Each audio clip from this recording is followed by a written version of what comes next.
If Africa had a throne room, it would not be quiet. It would crackle, roar, splash, and stamp with life. It would smell like dust after rain, hot grass in the sun, and river water under a burning sky. Here, the land can feel like a giant chessboard where every move matters, and one wrong step can mean dinner for something else. In the weeks ahead, we're going to follow lions, hippos, crocodiles, elephants, buffalo, and more as they fight, hunt, and survive in a place where power changes hands fast. It's beautiful, it's harsh, and it never stands still.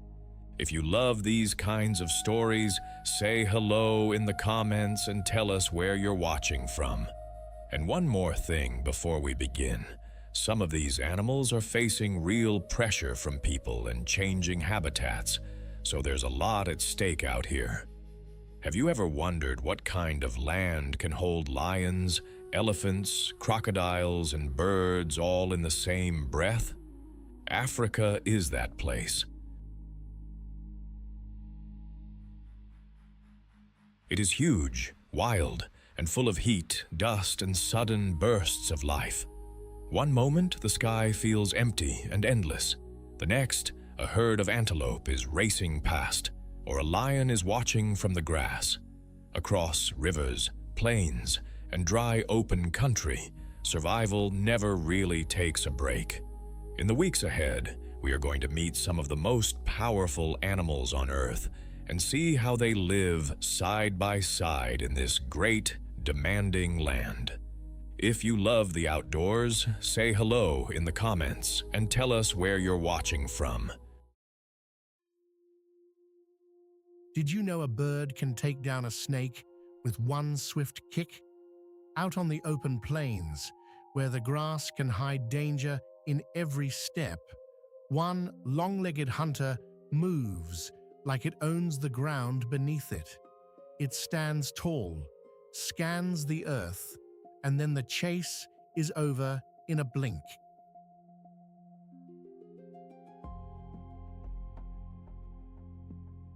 This is the secretary bird, one of Africa's most unusual hunters, and it has a way of dealing with trouble that feels almost unbelievable. It lives across grasslands and open savannas, where there is room to stride and space to strike. And yes, we are going to meet the bird that wears the look of a crane, but fights like a boxer with boots on.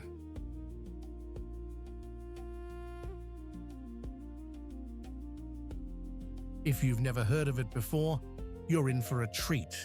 Say hello in the comments and tell me where you're watching from. The secretary bird is a striking sight, with legs made for walking and a face that seems calm, right up until the moment it attacks.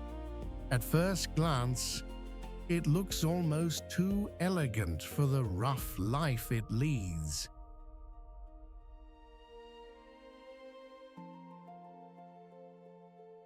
Long, thin legs carry it high above the grass, like stilts over a muddy field. Its body is mostly gray, black, and white, with dark feathers at the back of the head that can look a little like old-fashioned quill pens tucked behind the ears. That's how it got its name, though there is nothing quiet or office-like about its life.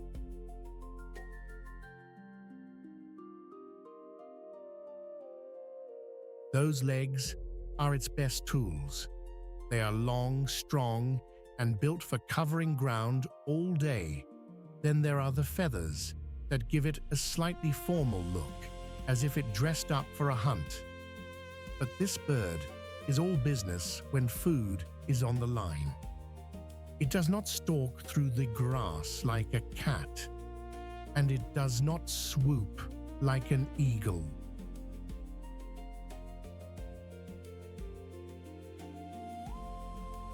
Instead, it walks and walks and walks until something moves. Then, its whole body shifts from calm to lightning-fast action. Most of the day, the secretary bird is on foot. It travels across the plains in search of small animals, from insects to lizards, and especially snakes. That hunt is what makes it famous.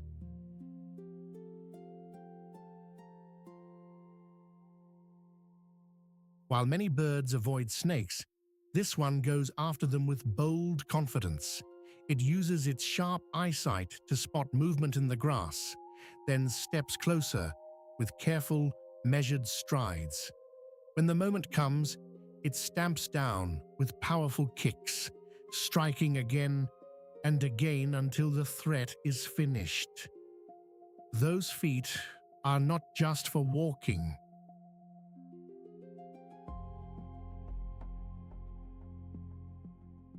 They are weapons, and the bird knows how to use them with stunning accuracy.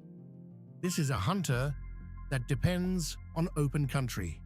It likes places where it can see trouble coming and where prey has fewer places to hide. In thick forest, it would lose the advantage. But on the arid plains, it can read the land like a page.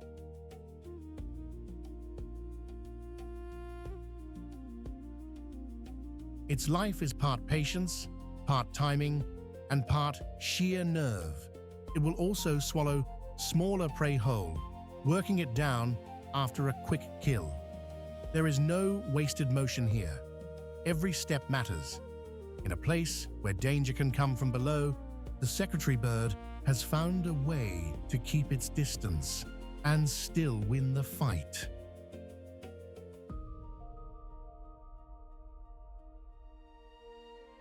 Family life for the secretary bird is quieter, but no less important. These birds often form pairs, and both parents help raise the young. Their nests are built high in trees, where the chicks are safer from ground predators. That is a smart choice, because the adults spend so much time on the ground, far from the safety of branches.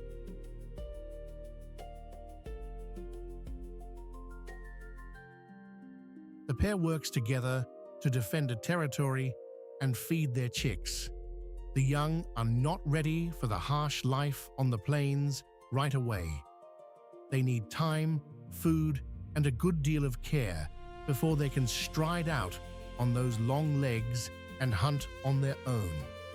Even the way they stand together tells you something about them. They are not noisy show-offs.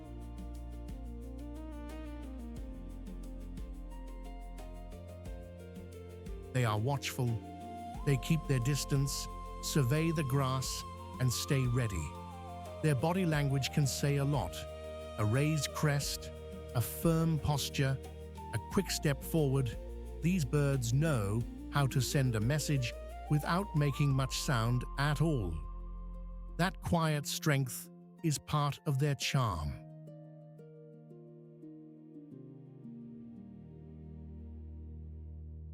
The secretary bird matters because it helps keep the grassland in check. By hunting snakes and other small animals, it plays a useful role in the food web.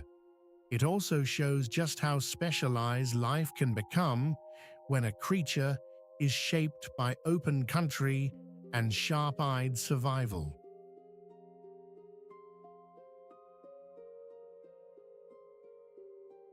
But like many birds of the African plains, it faces pressure as habitats change and grasslands are altered by people. When open land shrinks, so do the places it needs to hunt and nest. Still, there is hope in protected areas and conservation work that keeps these wide spaces alive.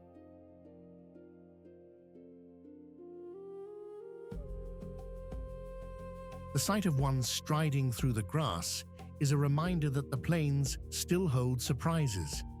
And some of the greatest hunters do not roar, stalk, or pounce. Sometimes they simply walk in tall grass and wait for the perfect moment. By late afternoon, The heat hangs low over the savannah, and the air shimmers above the ground.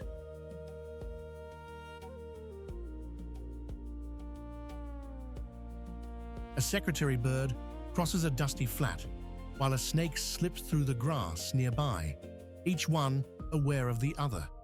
Far off, a herd of gazelles lifts its heads. A pair of vultures circles overhead. For a moment, everything holds still. Then the bird steps in, and the drama begins. Head down, wings half open, one sharp kick.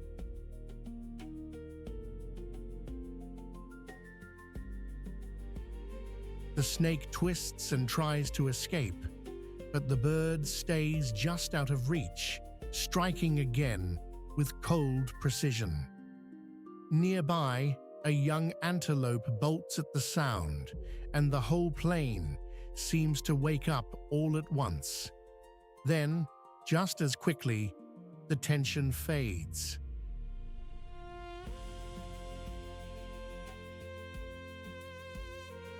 The secretary bird stands tall again, feathers settling in the breeze, as calm as if nothing happened.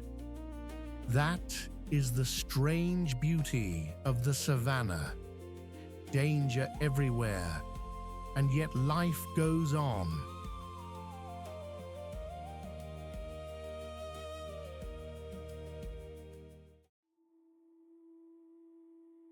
A faint scrape in the branches, a soft rustle above your head, then a smell of dry leaves, warm bark, and the musty scent of a hidden animal drifting down from the dark.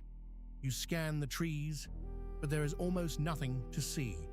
Then, just for a second, two golden eyes catch the last light. The leopard has already been watching you.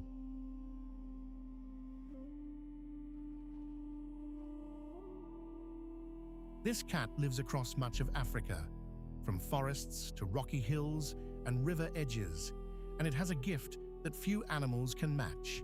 It can vanish in plain sight. Its rosetted coat is like spilled shadow across sunlit grass, and its silence is part of its power. It is the kind of hunter that makes the whole landscape feel a little more alert.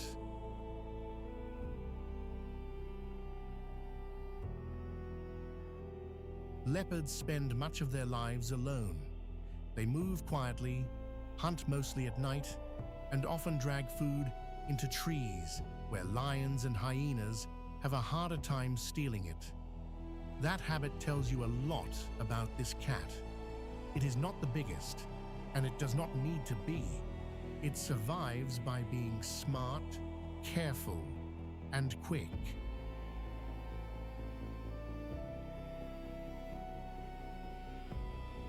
Up close, a leopard is built like a living coil of muscle. Its body is long and low, all spring and strength.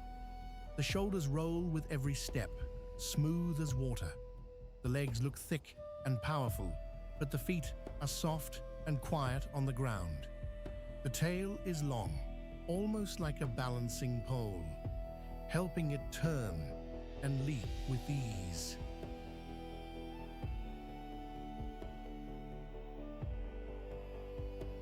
And that face carries a steady, watchful look. The whiskers are long, the ears are small and rounded. The jaw is strong enough to grip and hold prey that would be dangerous for many other hunters.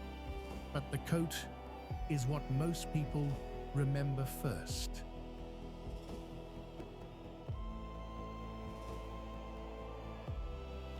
Those black rosettes, spaced across a pale gold or tawny background, break up the animal's shape so well that even trained eyes can lose it. In dappled light, the cat seems to melt into the earth itself. A leopard's day is often a long stretch of patience.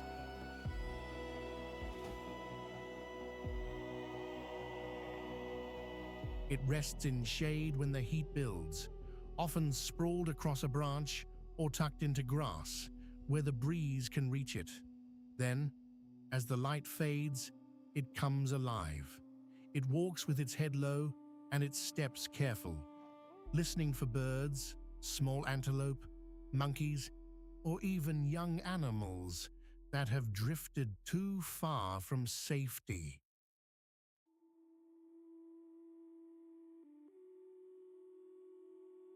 A leopard is a top hunter, but it is also practical. It will take what it can catch, from impala to hares to birds, and it does not waste energy on a fight it does not need. That is one reason it often hunts close to cover. It uses surprise like a trapdoor. One moment the grass is still, the next the cat is there.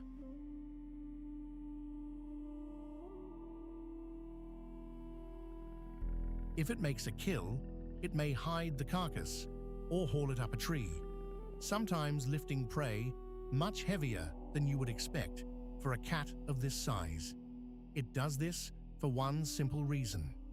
On the savannah, dinner can be stolen in an instant. Lions, hyenas, and even large birds can all cause trouble.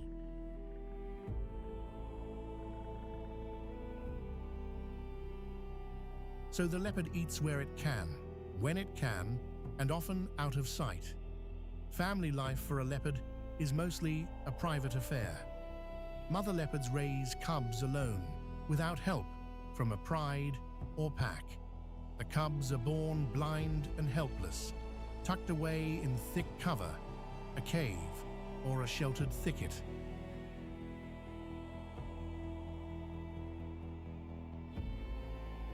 For the first weeks, the mother keeps them hidden and moves them often, because danger is always close. As the cubs grow, she brings them small pieces of meat and slowly teaches them how to watch, stalk, and pounce. Young leopards learn by shadowing their mother, copying her every move.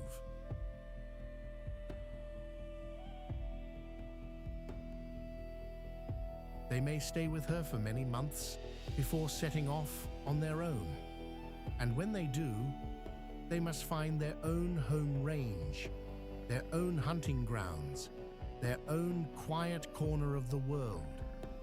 Adult leopards keep in touch through scent marks, scratches on trees, and low calls that carry through the night.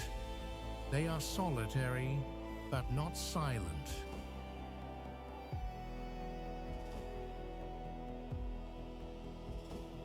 The leopard matters because it helps keep smaller animal numbers in check, and because it fills a place that few other hunters can fill. It can live where cover is thick, where rocks offer hiding spots, and where trees give it an escape route. That flexibility helps it survive in changing country, but it also brings it into conflict with people.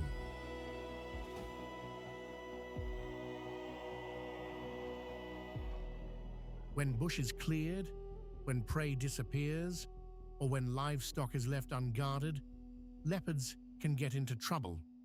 In some places, they are protected, and careful work by rangers and local communities is helping them hold on. And then, in the deep dark of the night, the whole story can change in a heartbeat. A bushbuck steps from the shadows to drink.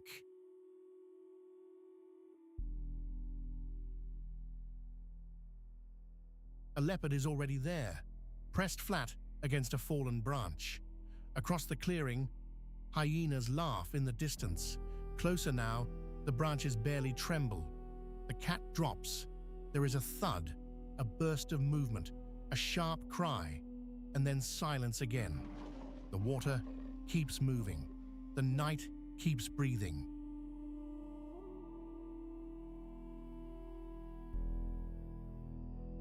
And the leopard, as it has for ages, slips back into the dark like a secret The world is not quite ready to share.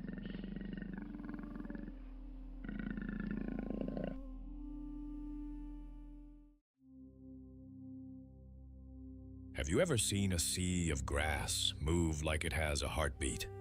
One moment, the plain looks empty.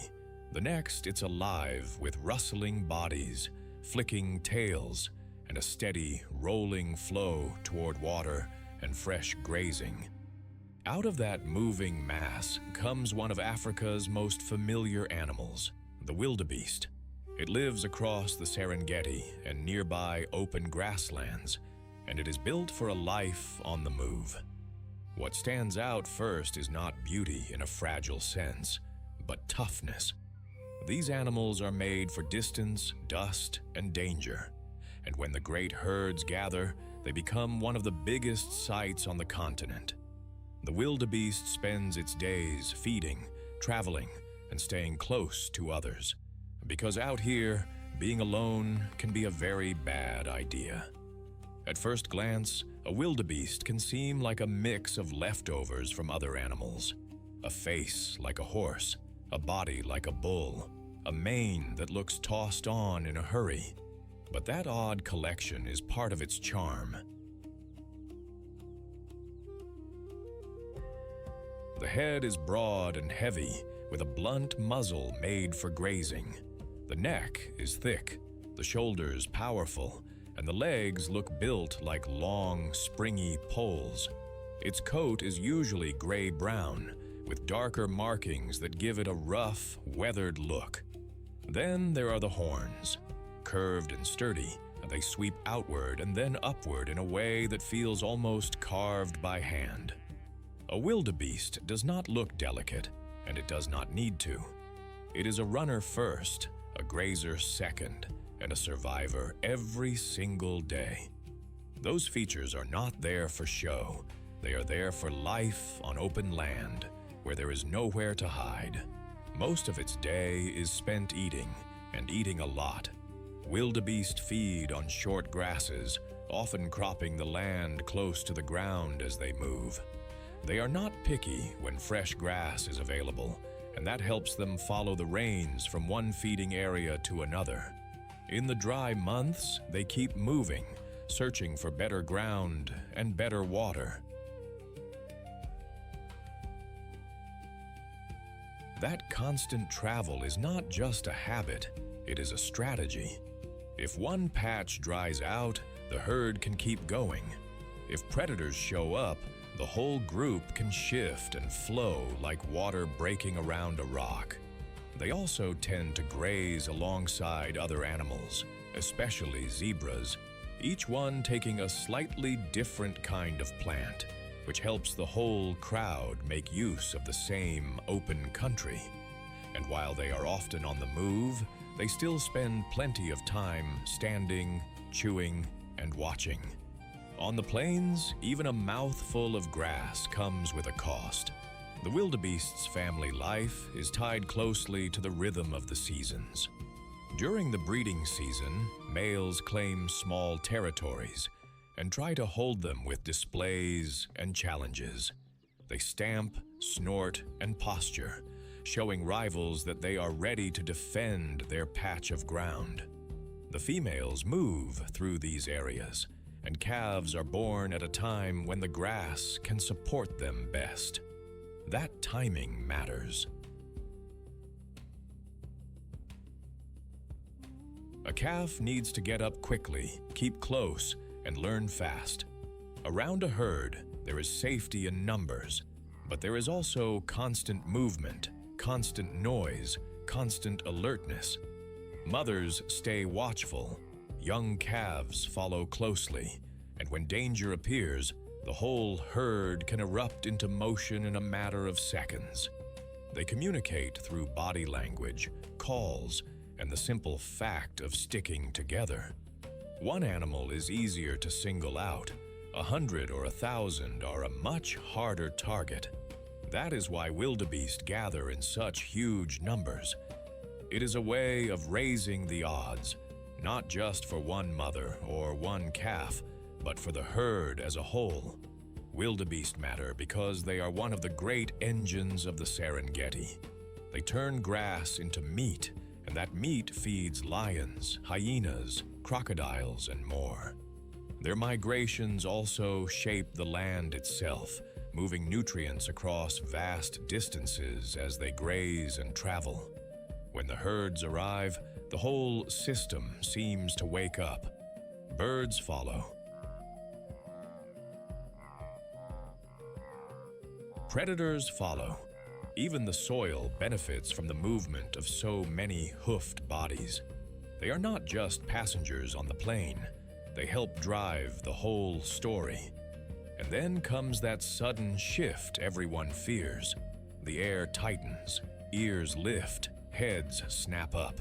Somewhere nearby, a predator has noticed the herd. The edge of the group ripples as bodies turn and begin to run. At first, it is just a few animals, then dozens, then the whole plain seems to break loose. Dust jumps from the ground. Hooves hammer the earth. A calf is pushed toward the middle. A lioness crouches low in the grass, waiting for the split second when the herd opens. But the wildebeest keep coming, keep bunching, keep shifting as one living flood. Some veer left, others cut right. The predator makes its move. The chase lasts only moments, but those moments carry everything. Then, just as quickly, the herd reforms, breathing hard, sides heaving, the danger passing into the distance. For a moment, the grassland grows quiet again. And in that quiet, you can feel what the wildebeest really is. Not just a grazer, but a traveler built to endure. If a tank and a battering ram had a baby, and then gave it a stubborn streak a mile wide, you might come close to the African buffalo. The first thing you notice is the shape of the herd. Dark bodies moving together like a storm cloud on legs. Then come the horns, thick and sweeping, built for trouble. African buffalo live across the grasslands and woodlands of sub-Saharan Africa, and they are never far from danger. Lions watch them closely. So do hyenas. In many places, buffalo are one of the main reasons a pride can eat well at all. But these animals do not simply wait to be chased. They stand their ground, and that changes everything. Up close, an African buffalo looks heavy and hard to move, with a broad chest, a deep head, and a face that seems made for blunt force honesty. Their coats are dark and often dusty, and older bulls can look scarred and weathered, like they have already survived a dozen bad days and expect a few more. The horns are the giveaway. On some animals, they curve out and down in a wide arc, then sweep back up at the tips. Across the forehead, the horns meet in a thick shield called a boss, especially in males. It gives the head a solid, armored look, almost like a helmet poured right onto the skull. There is nothing delicate about them. Their bodies are built low and strong, with sturdy legs that can carry them through tall grass, mud, and long, dry stretches. But their real power is not in one bull standing alone. It is in the herd. Buffalo spend much of their day grazing, moving slowly with their heads down, clipping grass close to the ground. They need water often, and in dry places that means following the rhythm of the season and the search for fresh pasture. When the grass is good and the rains have come, huge herds can gather, sometimes in the thousands. That is not just a crowd, it is protection. Calves stay close to the center, where the adults can shield them from trouble. Strong bulls often hold the outer edge like living guards, ready to face a threat head-on. If lions creep too near, the herd can bunch up fast, snort, pivot, and rush as one. That kind of teamwork makes a big difference on the open plains. A lone buffalo is easier to test. A herd is another matter. Their days are a steady mix of feeding, walking, resting, and watching. And watching is serious business. Buffalo are always reading the mood of the group. One sudden movement, one alarm snort, and the whole herd can shift in seconds. They also live with constant pressure from disease, drought, and human encroachment in some areas, where fences and shrinking habitat can cut off the routes they need to follow. Still, in many protected places, they remain one of Africa's great success stories of sheer toughness. They matter because they shape the grasslands with their grazing, and because they feed some of the continent's best-known hunters. Without buffalo, the whole hunt changes. Without the herd, the savannah feels a little less alive. And when you see them move together, shoulder to shoulder, you understand why they have lasted so long in a land that never makes survival easy. A buffalo herd can look peaceful from a distance. Up close, it feels like a warning with legs. Then the calm breaks. Late in the afternoon, the light turns gold over the dry plain, and the herd starts to drift toward a muddy waterhole. Birds are calling. Dust hangs in the air. A few calves nudge closer to their mothers. Then the adults stop all at once. Heads lift, ears turn. Something is wrong. On the edge of the grass, lionesses begin to move, low and quiet, each one using the cover of the grass like a curtain. They do not rush. They spread out. One cuts left, another circles wide. The buffalo bunch tighter, bulls pushing to the outside, horns angled forward. For a moment, it looks like a fence made of muscle and nerve. The lionesses wait for weakness. The herd answers with force. A bull steps out, snorts and shakes his massive head. Another joins him. The lions hesitate. Then, from farther off, laughter rolls across the plain. Hyenas have arrived too, hoping for scraps if the hunt turns chaotic. The waterhole, the dust, the tall grass, every bit of it feels charged now. Then the buffalo move, not in panic, in a heavy, rolling charge that sends birds bursting into the sky. The lions give ground. The hyenas slip back into the shadows. And just like that, the herd keeps moving, still wary, still together, carrying its strength in numbers and in nerve. There is something deeply steady about that. In a place ruled by speed and teeth, the buffalo survives by standing firm.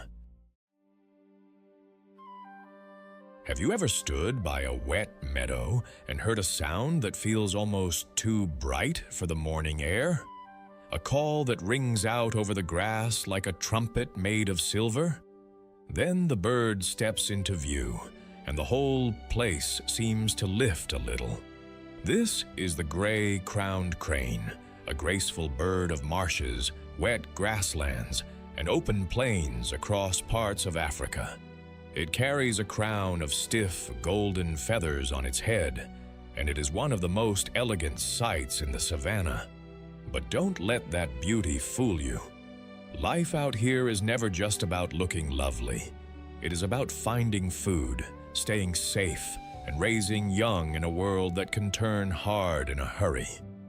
The gray-crowned crane stands nearly as tall as a child, with long legs, broad wings, and a slow, careful walk that seems almost formal.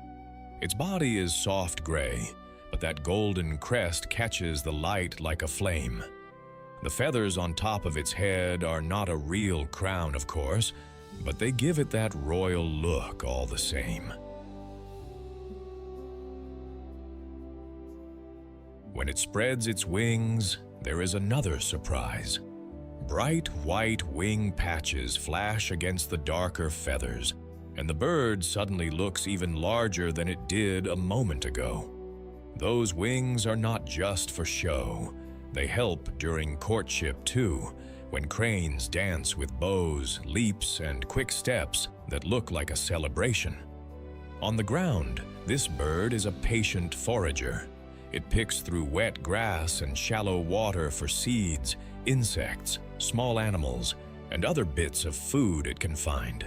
It does not rush. It walks, probes, and listens. In many ways, the gray-crowned crane lives at the edge between land and water, where food is easier to find and danger can still be close by.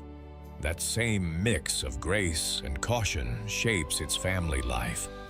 Cranes often stay with one mate for a long time, and both parents help care for the chicks. The young are able to move soon after hatching, but they still depend on the adults for protection and guidance. A crane family moves together through the grass like a small, watchful team. They call to one another with soft notes and louder cries, keeping close when the world feels risky. That strong pair bond is one reason people often see cranes as symbols of loyalty. And they need that loyalty because the places they depend on are under pressure. Wetlands are being drained, and grasslands are being changed by farming and development. In some places, their numbers have dropped. That makes protected marshes and careful land management even more important. The gray-crowned crane matters because it helps us see how much life depends on healthy water and open space. It is part of the food web, yes, but it is also a sign that a wetland is still working the way it should. When a crane lifts off with slow, powerful wing beats, it feels like the whole marsh is breathing with it. And if you listen closely, you may hear that ringing call still hanging in the air long after the bird has gone. Now imagine late afternoon over a flooded meadow. The light is soft and the wind has dropped. A pair of cranes feeds near the edge of the water, heads down, stepping slowly through the reeds. Not far away, a flock of flamingos stirs in the shallows. Then a shadow moves in the grass. A jackal slips closer, low and careful, hoping for an easy meal. The cranes notice first. One lifts its head, then the other. They spread their wings, not to flee yet, but to look larger, stronger, harder to test. The jackal pauses. A little farther off, a heron takes wing with a splash of pale feathers, and the whole wetland seems to wake at once. The cranes do not panic. They simply shift, circle, and keep their young in the safest spot they can find. That is the quiet genius of life here. Beauty, alertness, and survival all moving together. There is a special kind of stillness that comes before a hunt. The grass seems to hold its breath. Even the air feels tense. Then, from somewhere low and hidden, a few sharp squeaks break the silence, and the whole group is moving at once. That is the world of the African wild dog. These painted hunters roam parts of eastern and southern Africa, including places like Nyerere and the Serengeti region. What makes them stand out is not just their speed, but the way they work together. They are some of the most successful hunters on the savannah, and they do it as a team. Look closely, and you will see why people remember them so well. Their coats look as if they were brushed with black, tan, and white paint. No two quite the same. Their legs are long and lean, built for running hard and running far. Their ears are huge, too, like open fans catching every sound around them. An adult African wild dog has a body that seems made for motion, but its real strength is in the pack. These animals do not live by brute force alone. They live by trust, timing, and quick decisions. A pack may be 24 dogs strong, and in places like Nyerere, researchers have recorded 141 wild dogs spread across those packs. That is a lot of hungry mouths, but it also means a lot of help. When they set out, they do not lunge around in confusion. They fan out, watch each other, and keep in touch with high-pitched chirps. It sounds almost cheerful at times, but make no mistake, this is serious business. A chase can go on for miles, not a few quick leaps like a cheetah. Miles. They wear their prey down with stubborn, steady pressure until the animals simply cannot keep going. Their success rate can be 60 to 90%, which is far higher than many other big hunters on the plains. But speed is only part of the story. What makes wild dogs truly special is how they care for one another. In their world, a meal is not just for the one who grabbed it first. Adults will bring food back for pups, and even for injured pack members. They regurgitate it, sharing strength the way a family might pass around the last warm biscuit at the dinner table. That kind of care matters, because life here is rough. Young dogs learn by watching, following, and listening. Older dogs help guide them. Everyone has a role, and when one dog picks up a trail, the others seem to understand at once. It is a quiet, living conversation. Their family life is built around cooperation. They raise pups together, guard them together, and feed them together. That shared care gives the pack a real advantage. If one dog stumbles, the others do not simply move on. They help. In a land where lions, hyenas, and leopards all compete for food, that bond can mean the difference between life and death. African wild dogs matter because they are top hunters in their own right, but also because they keep prey animals on the move and help shape the life of the grasslands. And there is another hard truth here. They need room. Habitat loss, disease, and conflict with people have made them one of Africa's most threatened large carnivores. The hopeful part is that protected areas like Nyerere are still giving them a chance. So when you watch a wild dog pack slip across the dust in perfect rhythm, you are not just seeing a hunt, you are seeing a family moving as one, and that is a beautiful thing to witness. Ndutu feels almost still at first. The grass sways softly. The air is cool and dry in the early light. Then you notice how much life is gathered here, waiting for the day to begin. This is the southern edge of the Serengeti ecosystem, a broad plain that fills up with grazing animals when the season is right. Thompson's gazelles, plains zebras, and wildebeest come here in huge numbers, moving across open ground with nowhere much to hide. It is beautiful country, but it is also dangerous country. Out here, every patch of shade, every rise in the land, and every thin line of dust can mean food, shelter, or trouble. Ndutu is one of those places where the whole drama of the plains seems to come together. Think of a living herd as a moving wall of black and white stripes, each animal looking a bit like it was sketched with a child's paintbrush. That is the plains zebra, and on the open grasslands of Serengeti and Ndutu, it is one of the most familiar sights in Africa. These zebras travel in bands, sometimes mixing with wildebeest and gazelles, and they are always on alert.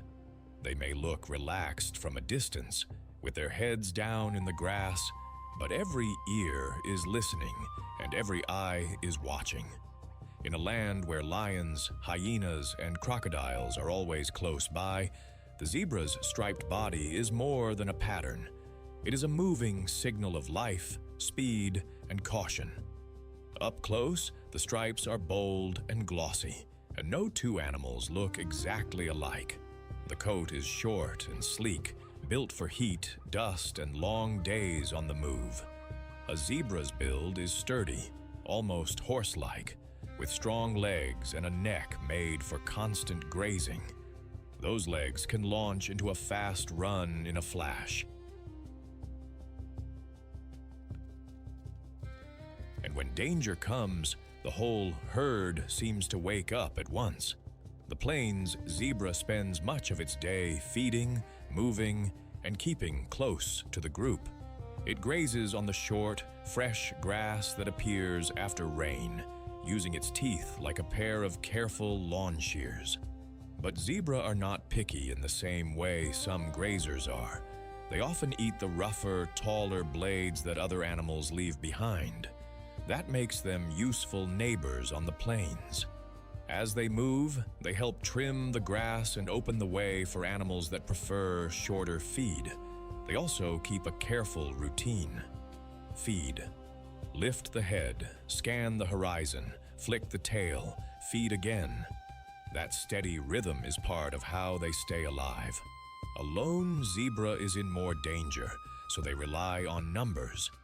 In a herd, there are many eyes, many ears, and many chances to spot trouble early. Their stripes may help too.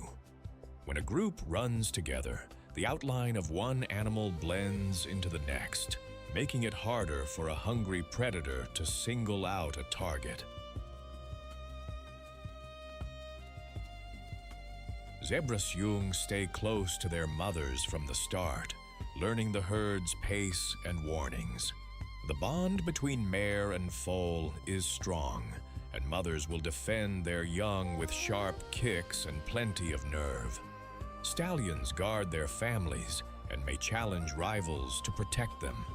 Their calls, snorts, and brays carry across the grass, especially when alarm spreads through the herd. There is something moving about the way zebras live. They are not the biggest animals here, and they are not the strongest, but they are built for togetherness. They know the value of staying near one another, and that simple choice can mean the difference between life and death. In the savannah food web, zebras matter because they turn grass into food for the hunters above them, while also helping shape the land beneath their feet. They are part of the daily rhythm that keeps these plains alive. And in the quiet moments, when the herd stands in the golden light and the stripes seem to shimmer, it is hard not to feel a little wonder.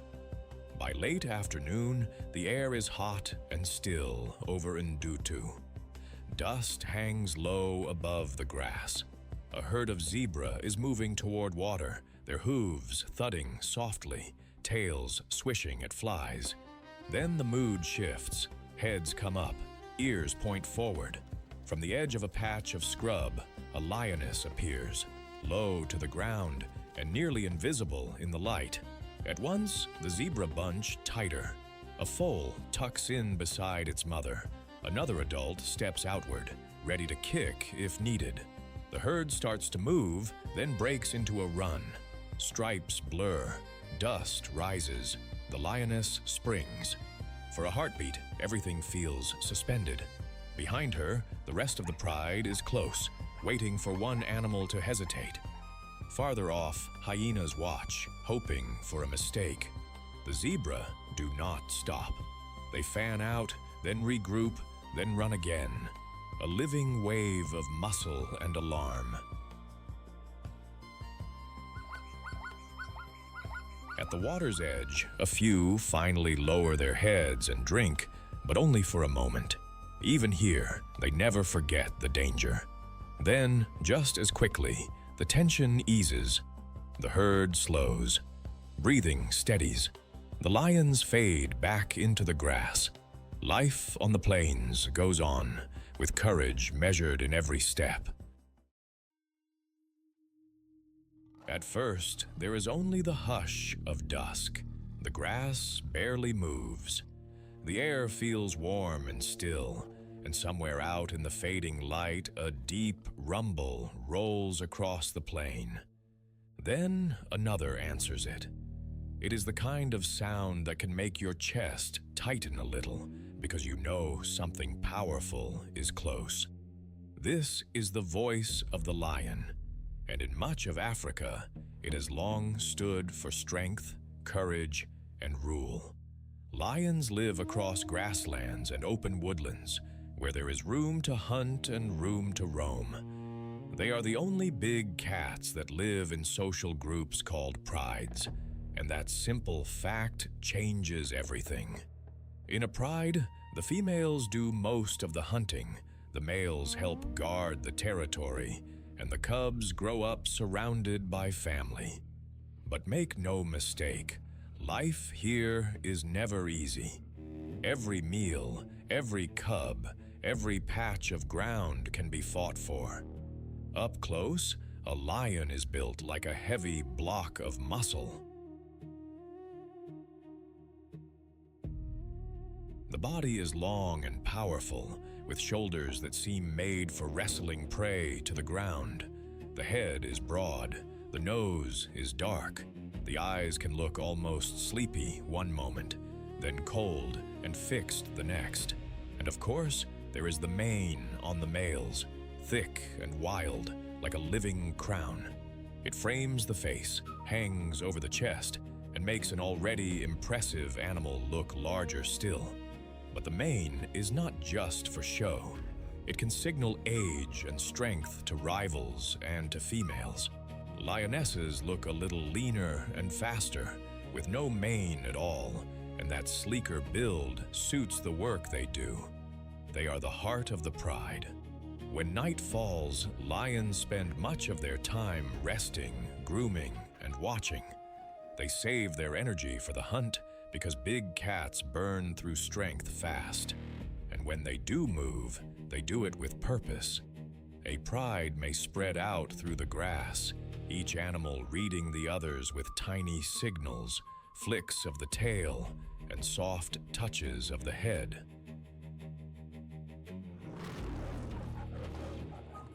That family life matters.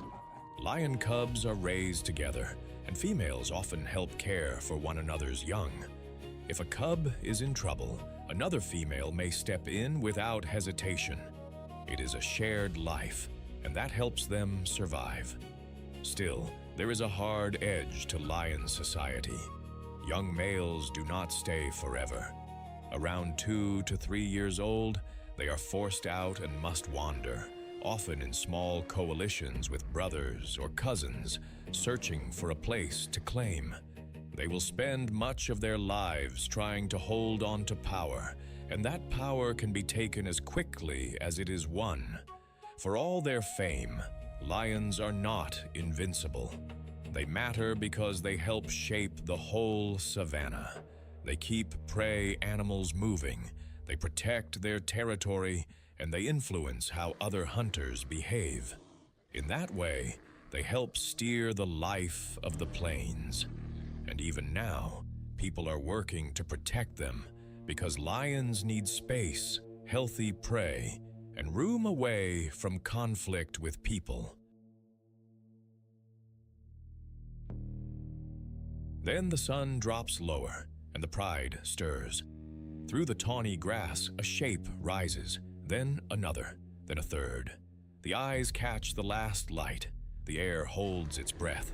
A single low growl passes between them, and the hunt begins. It starts quietly. Lionesses fan out, low and steady, their bellies brushing the grass. Ahead, a herd of buffalo shifts nervously, ears twitching, heads lifting. One calf stumbles, then regains its footing. The pride closes in. Closer now, too close for comfort. A warning snort explodes from the herd. Dust bursts up under pounding hooves. For a moment, everything becomes motion and noise. Buffalo swing into a tight circle. The lions dart and dodge, looking for an opening. Then one lioness surges forward. Another follows. The prey lunges. The hunters answer. In the middle of all that panic, there is something almost graceful about the way they work together, each one knowing her part. The chase does not always end in victory. Sometimes the buffalo hold. Sometimes the lions pull back, but whether they succeed or fail, the plain has already been reminded who rules here. When the dust settles, the night feels bigger, older, and somehow full of meaning. If you stood beside a full-grown giraffe, you would feel small in a hurry. Not just short, truly tiny.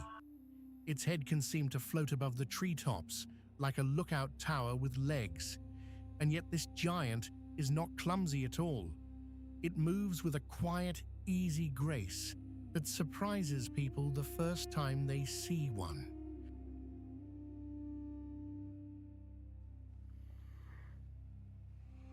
Giraffes live across the savannas and open woodlands of Africa, where they spend their days reaching for leaves high in the trees. Their long neck, long legs, and spotted coat make them one of the easiest animals to recognize on Earth.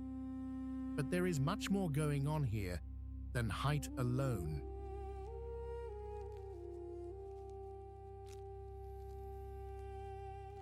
This animal has to eat, drink, watch for danger, and raise young in a land where every advantage matters, and the way it handles all of that is one of the great stories of the grasslands.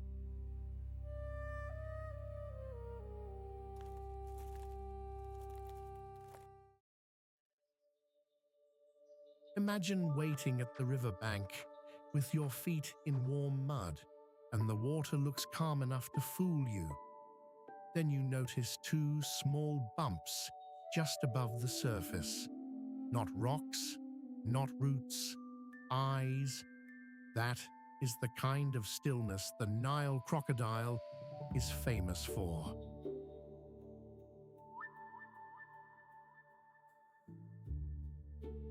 It lives in rivers, lakes, and marshes across much of Africa, and it has been waiting in these waters for a very long time. With armor like old river stone and a mouth built for one fast, crushing snap, it is one of the most feared hunters on the continent. And yet most of the time, it barely moves at all. It waits. It watches.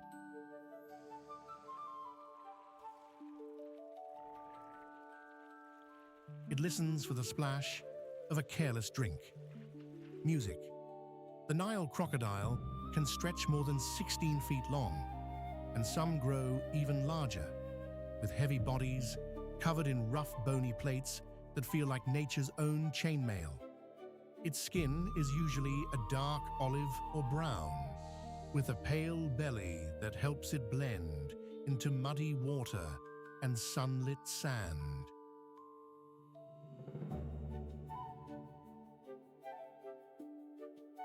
The head is broad and powerful, shaped for force more than speed. Those eyes sit high on the skull, along with the ears and nostrils, so the crocodile can stay nearly hidden while still seeing, hearing, and breathing. That setup makes sense when you live half in the water and half out of it. Everything about this animal seems built for patience.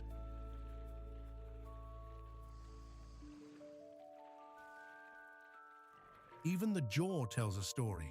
It is made for holding on, not for letting go. Once those teeth close, the struggle is usually over. Most of the day, This crocodile lies motionless in the shallows or on a bank, saving its energy. It can wait through the heat, through the noise, through the long hours when nothing seems to happen.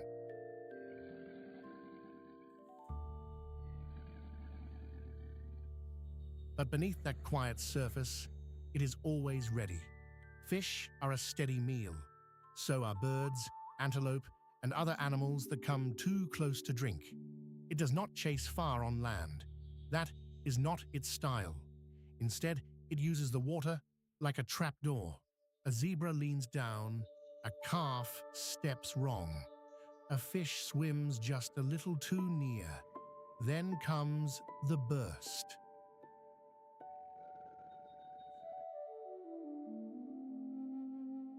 One sudden lunge, a flash of teeth. And if the crocodile gets a grip, the fight turns grim fast. What makes it so dangerous is not speed alone. It is timing. It knows where to wait, it knows when to strike, and it knows how to make the most of that one explosive moment. Even in a world full of bold hunters, this one plays a different game.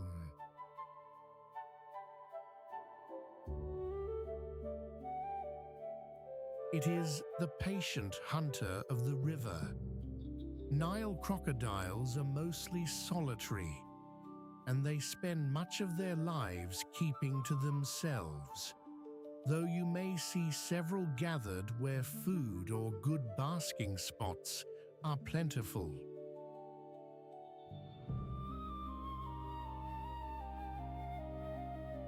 Mating brings them together for a time, and after that, the female does something many people would never expect from such a fearsome animal.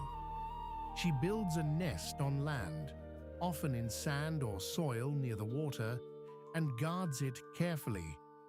She can lay a large clutch of eggs, then stay close until they are ready to hatch.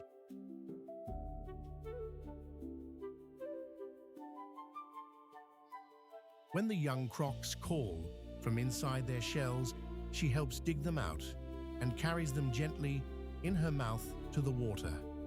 That mouth, built for crushing, can also be strangely careful. The young still have a hard road ahead. Birds, monitor lizards, fish, and even bigger crocodiles can all take them. So the first days matter a great deal.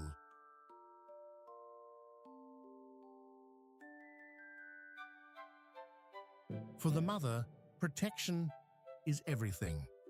Music. The Nile crocodile matters because it helps keep river life in check. It takes weak, slow, or careless animals, and that can shape how herds move and where they drink. It also cleans up dead animals, which helps keep water edges from becoming too foul.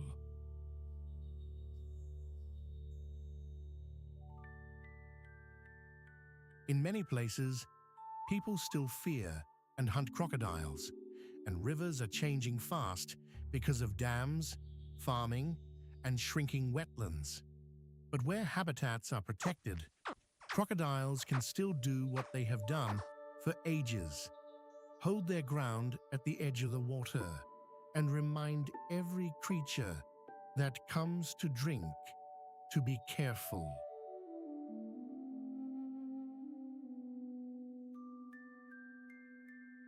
Then, all at once, the river grows quiet again. Only the eyes remain, only the waiting, and that is enough.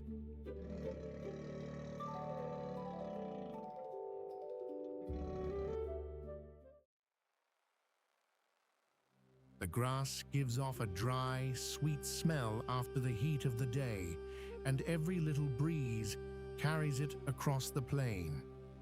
Then comes a soft rustle, a quick snort, a sudden burst of motion. In a place like Ndutu, that is often all it takes to know trouble is near.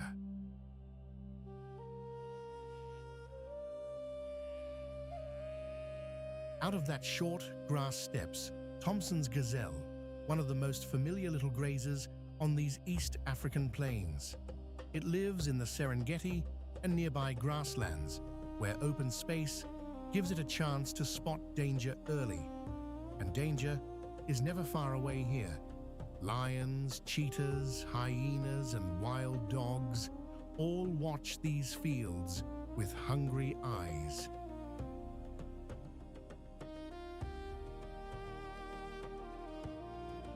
Thompson's gazelle may be small, but it has speed, alert eyes, and a sharp jump that can carry it away from a bad moment in a heartbeat. At first glance, it looks light as a broom straw in the wind. But that small body is built for survival.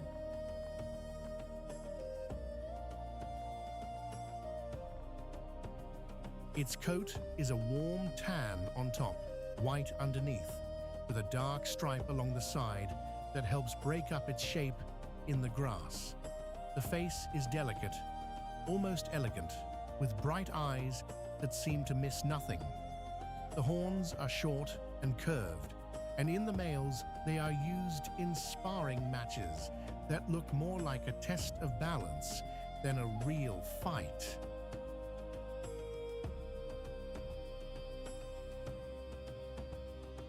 A gazelle spends much of its day grazing, moving from patch to patch with its head low and ears always working. It feeds on fresh grass and tender plants, choosing the green bites that appear after rain or near damp ground. In the heat, it does not waste energy. It rests in small groups, standing alert, chewing slowly, while others keep watch.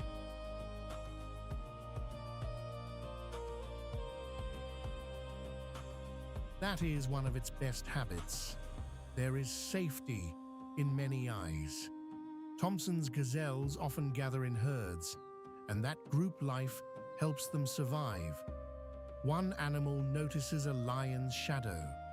Another catches the flash of a cheetah's tail. Soon the whole group is on edge.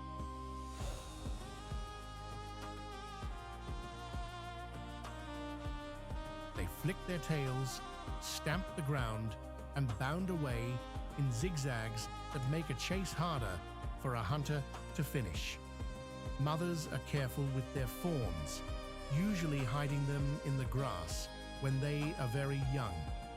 The little ones stay still, almost invisible, until they are strong enough to keep up.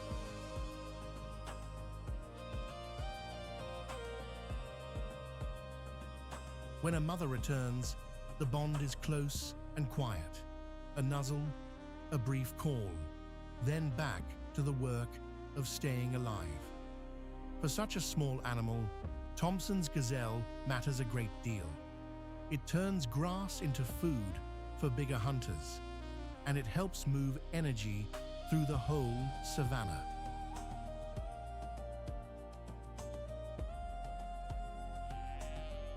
Without animals like this, the great cats would have a much harder time.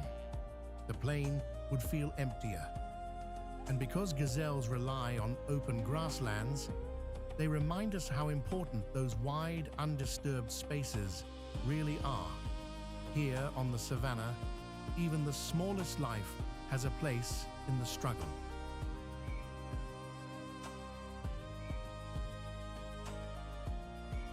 And sometimes, that small life is the one that keeps the whole day moving. Then the scene changes fast. A cheetah lowers its head in the grass. The gazelles freeze for one heartbeat. A warning snort cracks the air.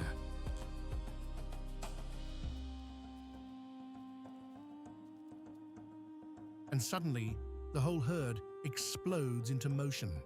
White bellies flashing, hooves drumming the earth, dust rising behind them like smoke.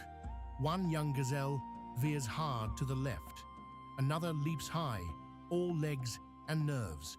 The cheetah bursts after them, flat and low, making dust boil in the sun. For a few seconds, everything is speed and fear.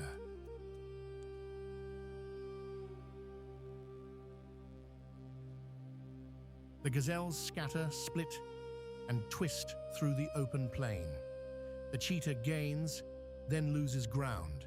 Its sprint is fierce, but short. The herd keeps going, each animal reading the others, each one helping shape the escape. Then, just as quickly as it began, the panic settles. The survivors slow to a trot, then a walk, ears still up.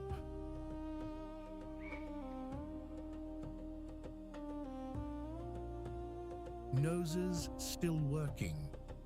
Dust drifts back to the earth, and the plain becomes quiet again, as if it is catching its breath.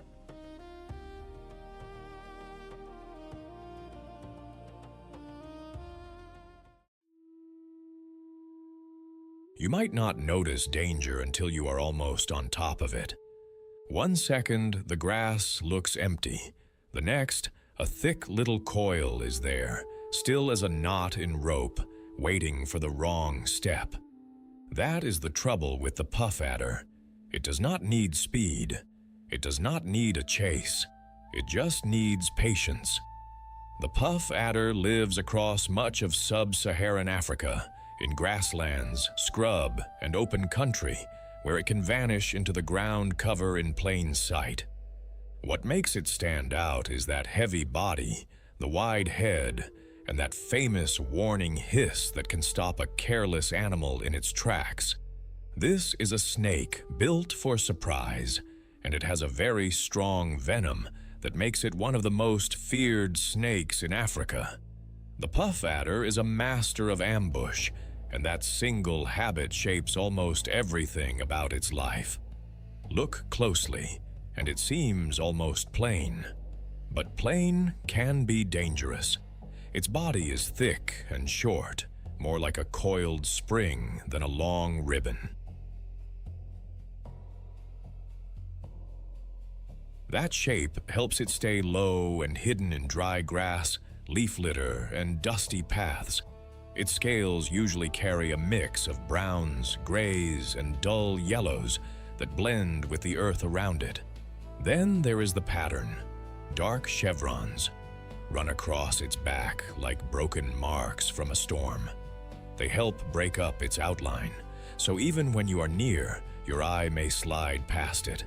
The head is broad and flat, almost triangular, and the body narrows quickly toward the tail.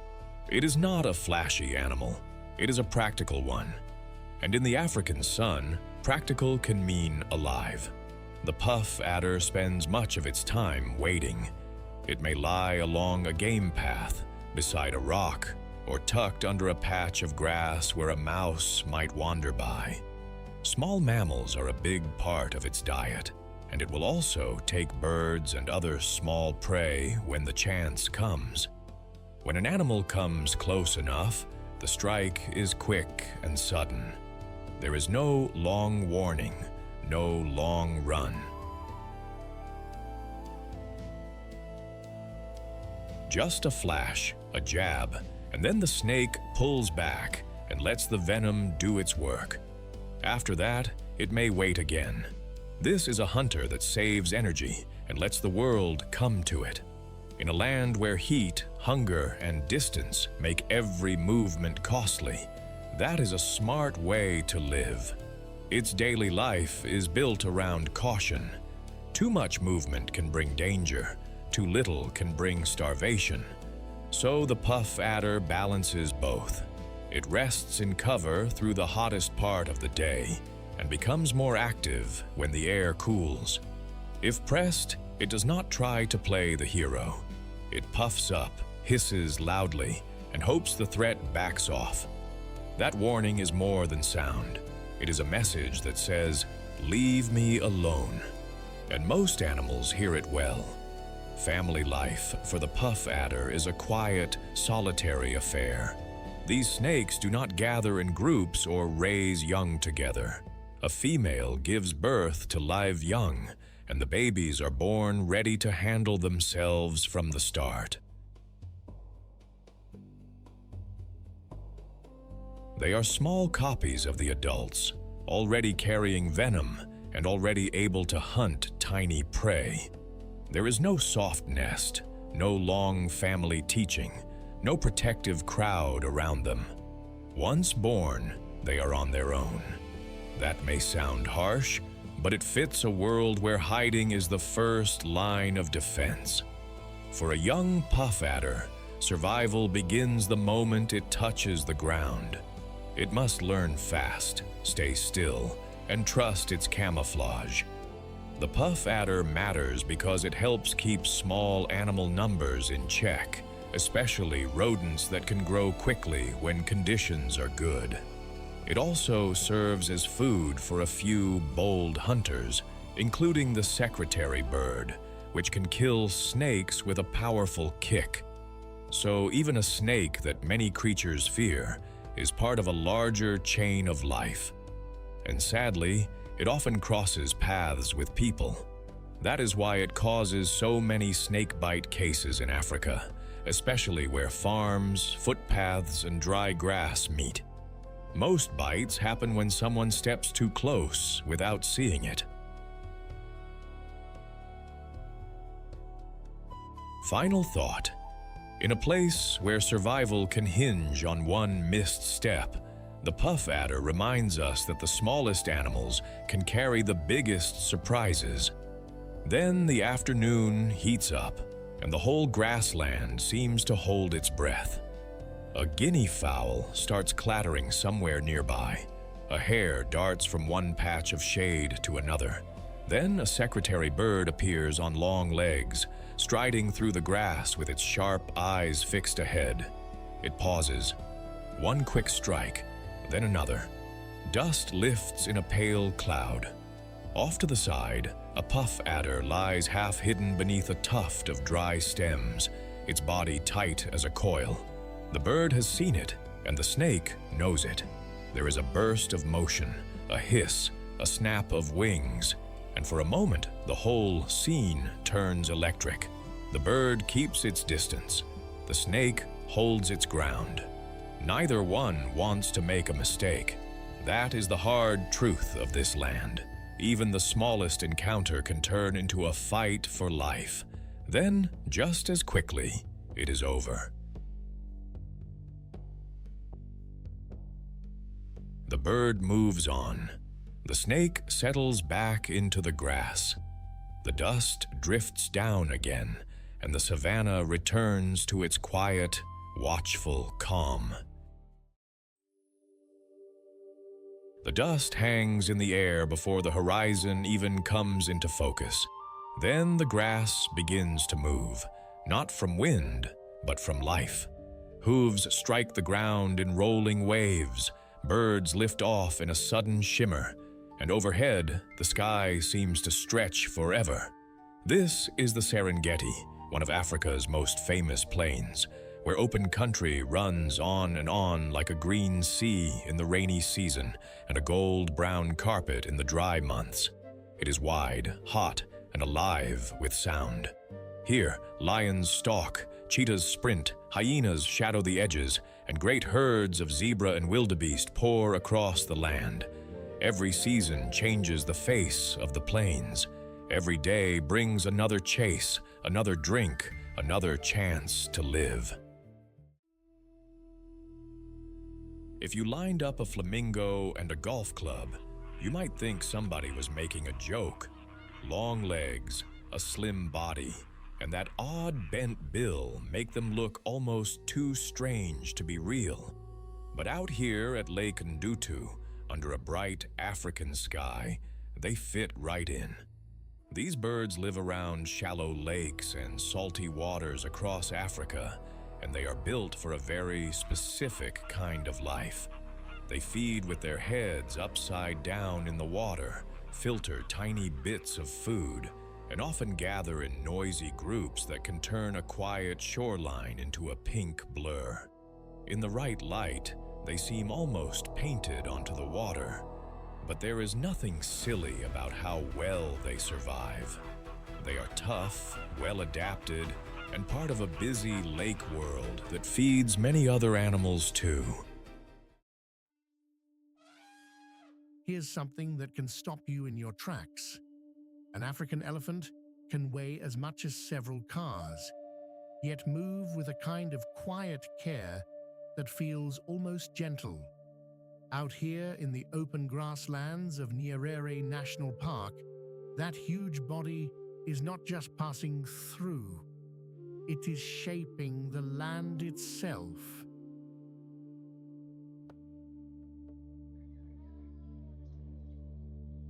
These giants live in tight family groups, led by an experienced matriarch, and they are some of the smartest, most social animals on the savannah. Their trunks hold more than 40,000 muscles, and their memories can lead them to water during long droughts. They speak in low rumbles we cannot hear, messages that can travel for miles through the ground.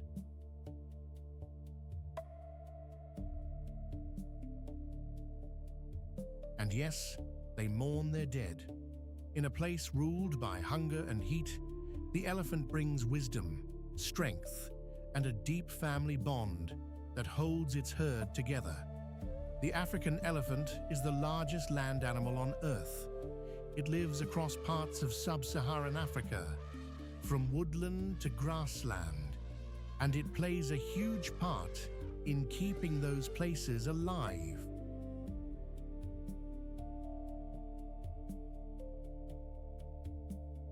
Start with the face, and you see no mistaking it. The head is broad and heavy, with ears that flap like giant fans and help cool the body in the heat. The trunk hangs in front like a living hose, but that description barely does it justice. It can lift, sniff, pull, touch, drink, and even gently pick up a single blade of grass.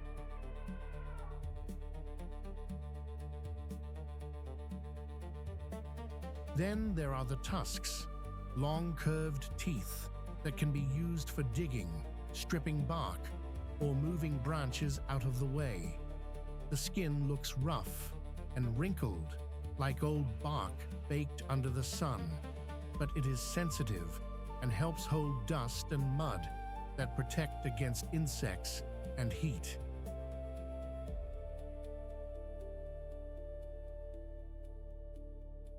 Despite all that bulk, elephants can still move with surprising grace. They step softly for such a giant animal, almost like the ground knows to make room. A large elephant can eat for hours each day. Grass, leaves, bark, roots, fruit, it all matters.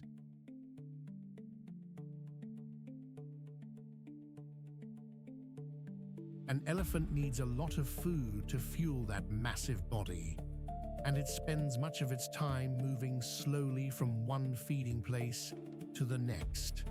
But this is not mindless grazing.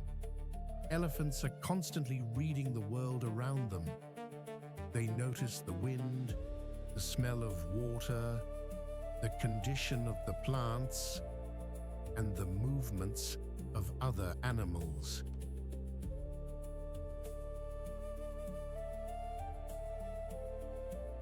When drought tightens its grip, that memory becomes a life-saving gift. The matriarch, usually the oldest and most experienced female in the herd, often knows where water once stood, where shade still lingers, and where danger may be waiting. That kind of knowledge can mean the difference between life and death.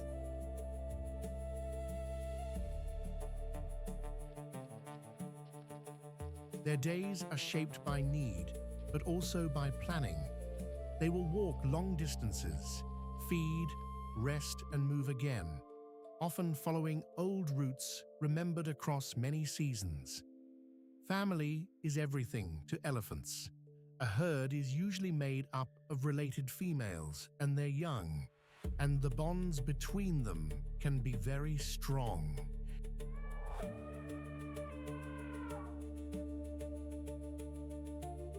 Calves stay close to their mothers, but they are also watched over by aunts, sisters, and cousins.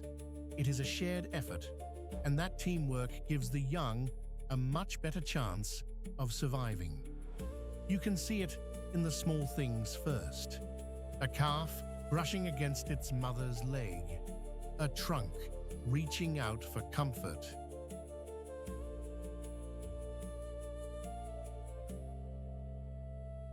A larger female stepping in between a youngster and a threat. They use touch to reassure one another, and their greeting ceremonies can be full of gentle trunk rubs and close body contact. Their low rumbles carry across the ground, warnings, greetings, and even signs of grief.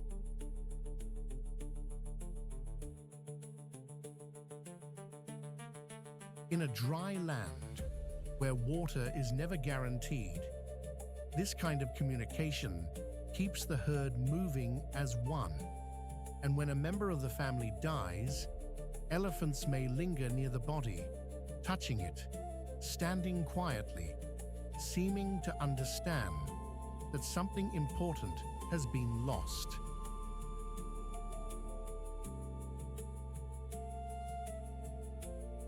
That close-knit life helps explain why elephant society feels so human to us at times, not because they are like us, but because they show that family, memory, and care can be just as powerful as claws or teeth.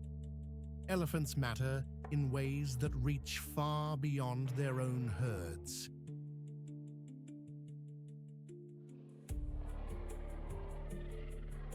As they move, they break branches, open paths, and spread seeds in their dung. They can change the shape of the land, making room for smaller animals and fresh plant growth. In that sense, they are builders as much as feeders, but their future is not easy.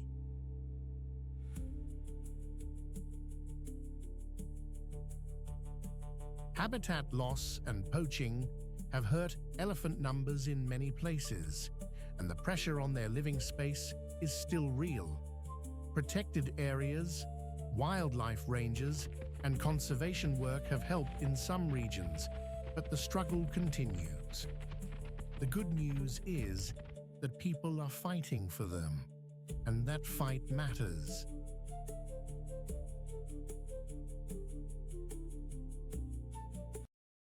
For a creature this large, this social, and this deeply tied to the land, losing one herd can mean losing a whole storehouse of knowledge. Then the world goes quiet for a moment, and you realize how much of Africa's living memory walks on 4 feet and carries its history in a trunk.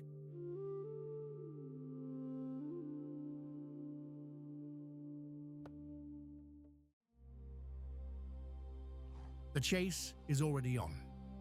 Dusk kicks up behind spindly legs. The grass seems to shake with each flying step. For a few heartbeats, the whole world narrows to speed, heat, and the thin edge between life and loss. Then the runner comes clear, and there is no mistaking that slim, spotted cat streaking across the plain.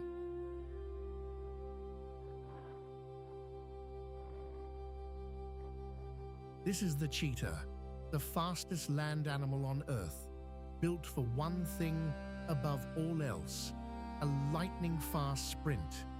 It lives across open grasslands and dry savannas, where there is room to run and just enough cover to sneak in close before the chase begins.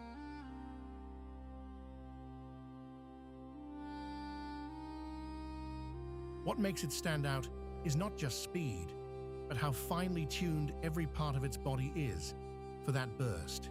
Its body is long and lean, like a race car with fur, long legs, a deep chest, a flexible spine that bends like a spring.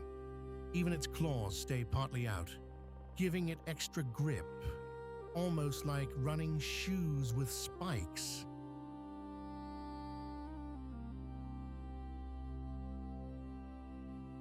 But that speed comes with a cost. The cheetah is not built for wrestling or for long fights. It has a lighter skull and a weaker bite than bigger cats, and that leaves it vulnerable once the chase is over.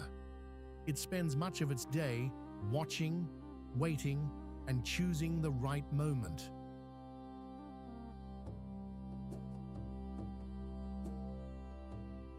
Cheetahs hunt mostly small to medium prey, often giving chase for only 20 to 30 seconds before the risk of overheating becomes too much. That means every hunt has to count. It crouches low in the grass, eyes locked forward, reading the breeze and the movement of a herd. Then it explodes. In an instant, stillness becomes motion. The legs blur.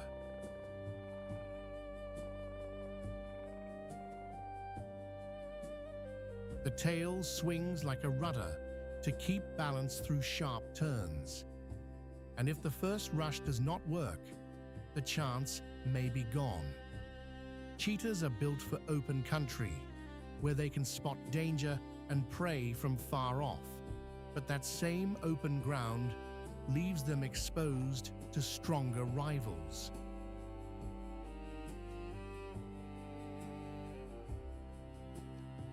Lions, hyenas, and even leopards can drive them off a kill with ease.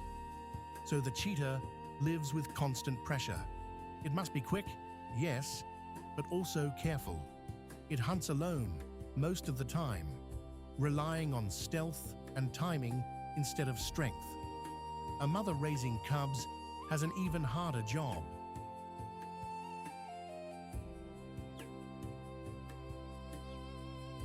She leaves them hidden in thick grass while she goes out to find food, coming back only when it is safe. The cubs are small, vulnerable, and easy to lose to lions or hyenas, so the mother stays alert every moment. She teaches them by example, showing them how to stay low, how to watch, how to move without drawing notice.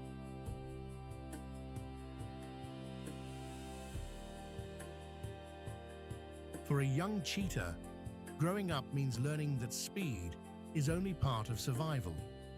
The cheetah matters because it helps keep the grasslands in check by taking the sick, the weak, and the slow. That keeps prey herds healthier overall. It is also a reminder that not every hunter survives by force.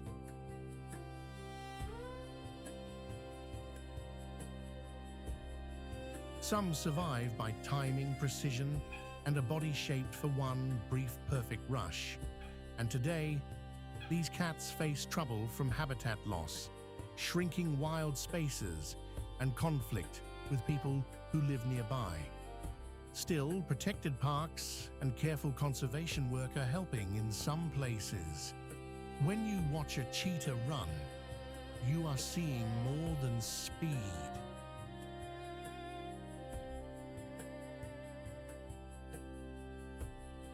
You are seeing a life built on nerves, grace, and one narrow chance to get everything right. Now and then, the plain goes still again. The dust settles, and somewhere in the grass, those spotted eyes are already watching for the next opening.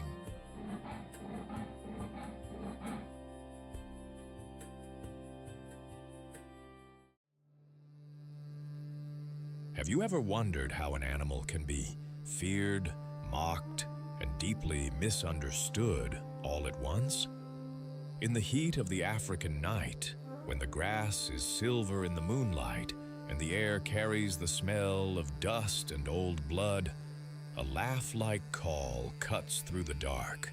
It sounds almost wild enough to be a joke, but there is nothing funny about the creature making it. This is the spotted hyena, one of the smartest and toughest hunters on the plains.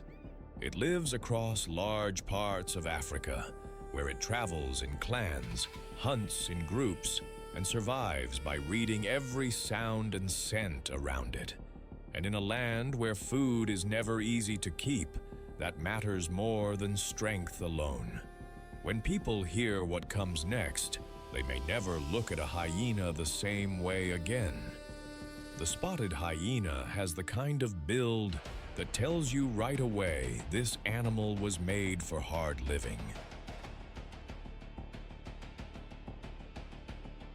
Its body is sloped, with the shoulders sitting higher than the hips, giving it a strange, back-tilted shape that looks a bit like a running hound built from heavy parts.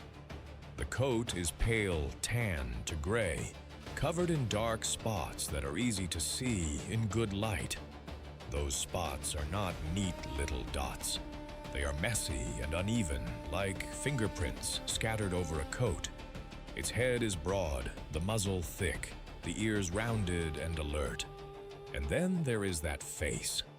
The eyes can seem almost human at times, sharp and watchful. But there is no softness in the jaws. Those jaws are built for crushing.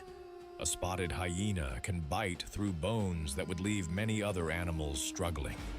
Even its front legs are longer and stronger than the back legs, which gives it that odd downhill look, but also plenty of power for running and tugging at a carcass. Up close, it is not graceful in the usual sense. It is all business. Every part of its body seems ready for a long chase, a rough fight, or a hard meal. And that rough build suits its life perfectly. Spotted hyenas spend much of their time moving through open country, plains, woodland edges, and scrub where they can cover ground and stay alert for danger or dinner. They are not picky eaters, and that gives them an edge. They will hunt live prey when the chance is right, often working together in small teams of 2 to 5. They can run fast enough to wear down many animals, and they do not give up easily.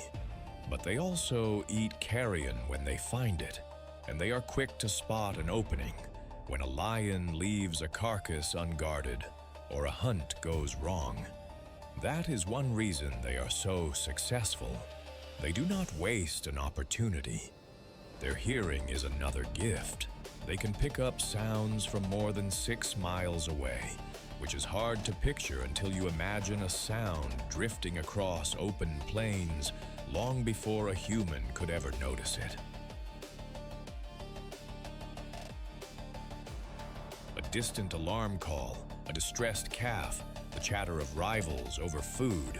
A hyena can catch those hints and turn them into a meal. And once it starts feeding, that famous bite gets to work. Bones, hide, and scraps. Others would ignore become part of the menu. Nothing easy goes to waste. Life in a hyena clan is noisy and full of rank. These are social animals, and the group can feel like a busy little town with its own rules and tension. Females lead the way, and they usually hold the top spots in the clan. They are larger than males, tougher in the social pecking order, and they pass that high status on to their daughters. Young hyenas grow up in the middle of all this, learning fast. They play hard, nip at each other, chase, tumble, and test one another's nerve. Those rough games help them build the strength and confidence they will need later. Communication matters too. They use whoops, growls, giggles, and a whole range of sounds to keep track of one another and to warn about danger or food. That famous laugh is often a sign of stress or excitement, not amusement. It can sound strange to us, but in hyena language, it says plenty. Family life here is not gentle, but it is close. Mothers care for their cubs, and the cubs stay near the safety of the den while they are young. They are born with their eyes open, already on alert, and they begin their lessons early. A clan's strength comes from cooperation, from knowing who has rank, and from moving as one when it counts. That teamwork helps them survive. In a place where lions, drought, and hunger all press in from every side. And that is why spotted hyenas matter so much. They are not just leftovers eaters, as people used to claim. They are major hunters and major cleaners. They help control prey populations, and they clear dead animals from the land before sickness can spread. In a way, they help keep the whole system moving. Their hard lives and sharp minds have made them one of Africa's most successful large carnivores, even when they are pushed around by bigger names. There is something honest about that. The spotted hyena does not pretend to be noble. It survives, it learns, it endures, and sometimes that is the toughest skill of all. Then night deepens over the plain, and the world tightens to small patches of light. A wounded antelope breaks from cover, panting hard, and a clan of hyenas swings into motion. They fan out, they call. The sound passes from one to another like a signal in the dark. Nearby, lions are already on a carcass, shoulders hunched, heads low, trying to eat fast before trouble arrives. But trouble has already found them. The hyenas close in, not with blind rage, but with purpose. One darts forward, another circles wide. Dust rises under quick feet. The lions lift their heads, a stare, a snarl. Then more hyenas arrive, drawn by the calls, and the pressure builds. No one wants to give ground. In the distance, a zebra startles and bolts. A gazelle vanishes into the grass. The whole plain seems to hold its breath. Finally, the lions give up a mouthful and step back, ears flat, and the hyenas surge in. It is messy, loud, tense, and yet, when the rush is over, the night settles again. The clan feeds, the younger ones wait their turn, and the great dark plain keeps turning, one hard-earned meal at a time. The river announces itself before you even see it. A low, steady rush through the reeds, the slap of water against muddy banks, then a flash of dark current under the afternoon sun, and suddenly you are at the Grumeti River, where the Serengeti seems to pause and listen. This is one of those places that can look calm for a moment, and then turn serious in an instant. Hippos wallow in the deeper pools, crocodiles linger near the edges, and thirsty animals come down to drink with one eye on the water and one eye on the grass behind them. In the dry season, this river becomes a line between safety and danger, and every crossing can mean life or death. If a rubbish truck and a scarecrow somehow had a baby, it might still not look as odd as a marabou stork. Those bare-headed giants drift in after the drama is over, stepping through the dust like they own the place. You'll find them across much of sub-Saharan Africa, often near rivers, grasslands, and busy feeding grounds where leftovers are part of the daily menu. And while they may not win any beauty contests, they play a job that keeps the landscape cleaner and healthier than it would be otherwise. This bird is built for the mess. It is part cleaner, part opportunist, and always ready when something dies. The marabou stork stands tall, often around 5 feet, with a wingspan that can stretch to nearly 10 feet. That huge frame gives it a look that is hard to forget. Its body is mostly dark above, with a white underwing and a heavy pink bill that looks made for business, not decoration. Then there is that bald head and neck, which may seem strange at first, but make perfect sense for a bird that spends a lot of time poking into carcasses. Feathers there would only collect grime. A bare head stays much cleaner. It also helps the bird avoid a lot of the mess that comes with feeding on dead animals.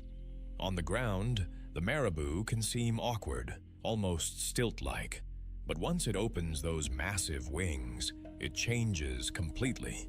It catches the eye like a slow-moving kite, broad and black against the sky. Up close, there is nothing delicate about it. The long legs, the hooked bill, the wrinkled neck pouch, and the steady stare all give it a hard-working, almost stern look. But there is a kind of strange beauty in that too. This bird knows exactly what it is made for. Most of its day is spent waiting, watching, and walking. Marabou storks often gather wherever food is easy to find. That can mean floodplains, river edges, garbage dumps, or the remains of a hunt. They are not picky. In fact, being a little bit of everything is part of their success. They will eat carrion, fish, frogs, insects, and scraps left behind by larger hunters. They often work with vultures, and each has its own style. Vultures tear, the marabou probes. Its long bill can reach into tight spaces that other scavengers might miss, picking clean the last useful bits from a carcass. In this way, it helps recycle what death leaves behind. Nothing goes entirely to waste. That matters more than most people realize. A dead animal left too long can spread disease and draw in trouble. By clearing away carcasses, marabou storks help keep waterholes, plains, and riverbanks healthier for other animals. They are not hunters in the usual sense, but they are still part of the great push and pull of survival. They stand at the end of the story, yes, but they also help write the next chapter. Family life for a marabou stork starts high above the ground. These birds nest in colonies, often in tall trees near water. The nests are bulky and messy, built from sticks and lined with whatever soft material they can find. Both parents help raise the young, taking turns feeding the chicks and guarding the nest. Their young grow slowly, and that means the adults have to keep bringing food back again and again. Marabou storks also communicate in simple ways, using bill clacks, displays, and body posture. They are not noisy show-offs. They tend to stand, stare, and let their shape do the talking. That calm, patient manner helps them survive in places where waiting can be smarter than chasing. You might think of them as the cleanup crew of the savannah, and that is not far off. They turn death into something useful. In a land where every meal matters and nothing is wasted, that is no small role. And once you start watching them closely, the marabou stork begins to make a kind of rough sense. It is not graceful like a crane or flashy like a flamingo. It is tougher than that. It is a bird that has learned how to live off what others leave behind. And in a place as hard-edged as Africa, that can be a very good way to make a living. Here, as the light fades and the carcass sights go quiet, the marabou keeps moving with slow purpose, a patient shadow with a big bill and an even bigger job. The first thing you notice is the smell. Dry grass, warm dust, and that sharp, musky scent that seems to hang around big herds on a hot afternoon. Then comes the sound: hooves thudding, snorts, a low, grumbling breath that rolls out across the plain. Out of that haze steps the Cape buffalo, one of Africa's toughest grazing animals, found in places like the Serengeti and other wild stretches where grass, water, and danger all sit close together. These animals are built for life on the edge, and they never seem to forget it. One moment, they look like slow, solid cattle. The next, they can turn into a wall of horns and muscle that no hunter wants to test for long. At first glance, they may seem plain, but spend a little time with them, and you start to see just how much power is packed into that broad frame. A Cape buffalo stands low and heavy, with a deep chest and a thick neck that seems to melt into its shoulders. Its coat is dark, often nearly black, but not always glossy. Sometimes it looks dusty, almost brown in the harsh sun. The horns are the real showpiece. On a full-grown animal, they curve outward and then sweep in toward the middle, joined by a thick boss across the forehead in the males. That boss can look like a built-in shield, all compact power and old-age toughness. The face is wide and steady, with dark eyes that seem to take in everything around them. Nothing about this animal feels rushed. It looks like it was made for endurance. And that is exactly right. Cape buffalo spend much of the day grazing, moving slowly through open country in search of fresh grass. They feed for hours, heads down, tearing at the ground with those broad mouths. When the weather is dry, they stay close to water because they need it and because danger often waits there too. They are not graceful animals in the way a gazelle might be graceful, but they do not need to be. Their strength is in numbers, in patience, and in that stubborn refusal to panic too soon. A herd can seem loose and easygoing from far away. Up close, it is organized in its own rough way. Cows and calves stay together, and the young are kept toward the middle when trouble comes calling. Strong bulls often take the outside edge, where the threat is first met. That is not a small thing. It means the oldest, strongest animals are willing to stand between the herd and whatever is trying to break it apart. Buffalo talk to one another with snorts, grunts, and body language. A flick of the head, a sudden turn, a sharp movement in the grass. All of it matters. And when one animal gets nervous, that feeling can spread fast through the group. What makes Cape buffalo so important is not just their size. It is the way they shape the life around them. As grazers, they help keep the grasslands open and moving. They also feed some of the biggest predators on the continent, especially lions. In places where buffalo are common, hunters have to work harder, plan better, and take bigger risks. A buffalo is not easy prey.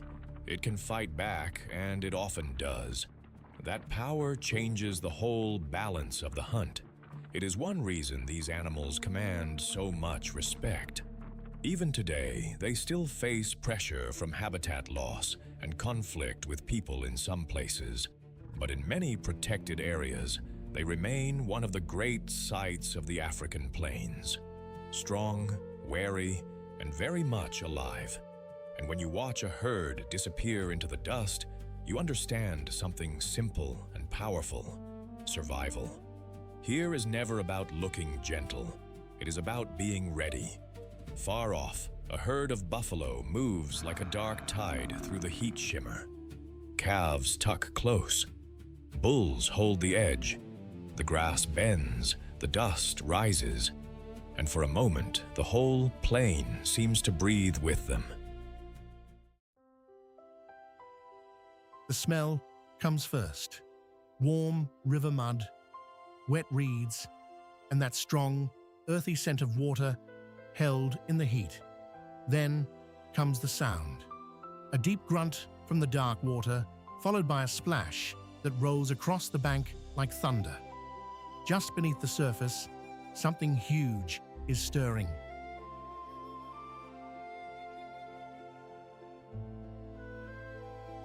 This is the hippopotamus, a river giant found in places like the Rufiji River and other slow, wet waterways across Africa.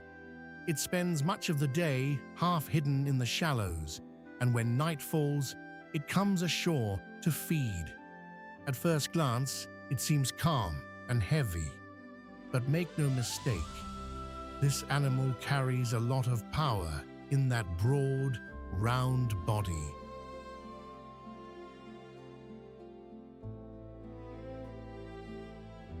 A full-grown hippo can weigh nearly 4,000 pounds, and its jaws can open to an astonishing 150 degrees.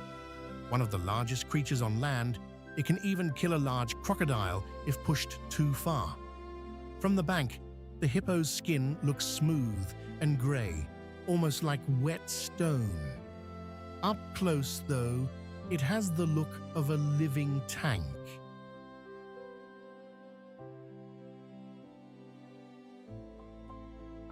The body is barrel-shaped and immense, built low and wide for life in the water.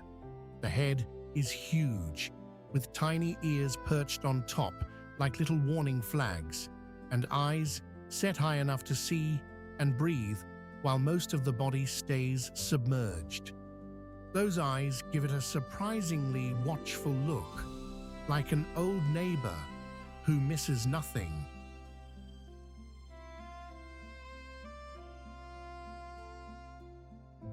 The mouth is the part nobody forgets. It opens wide and fast, showing thick tusk-like teeth and a pink cavern that seems far too large for such a broad face. Even the skin tells a story.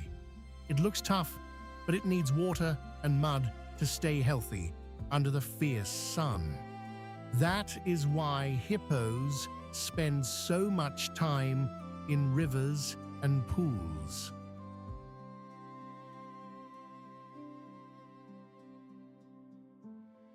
They are built for a life between two worlds. In the water, they rest, cool off, and keep their massive bodies supported. On land, after dark, they move with surprising purpose as they head out to graze. They are not hunters, but they are far from harmless. Their days are shaped by the rhythm of the river.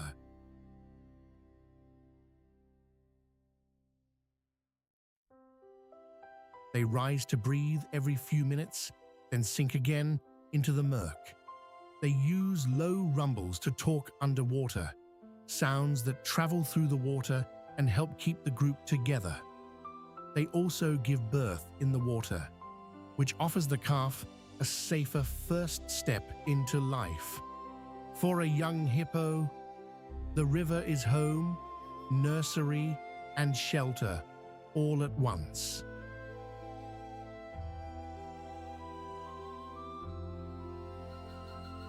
Hippos usually live in groups, often gathered in cool pools where several adults crowd together like boulders in a flooded trench. There is a pecking order here, and the strongest males defend good water spots with heavy bodies and those fearsome jaws.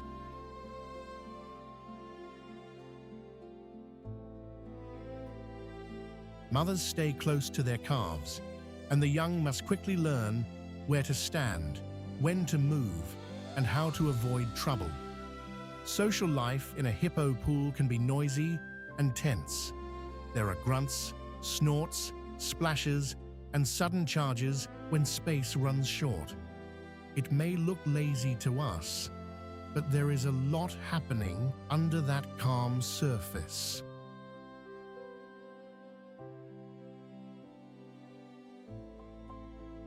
That matters because hippos help shape the rivers they live in. As they move between water and land, they open paths, stir up mud, and spread nutrients. Their grazing also affects the grasses along the banks. In a place where every animal is tied to water, a hippo is one of the forces that helps keep the whole system moving.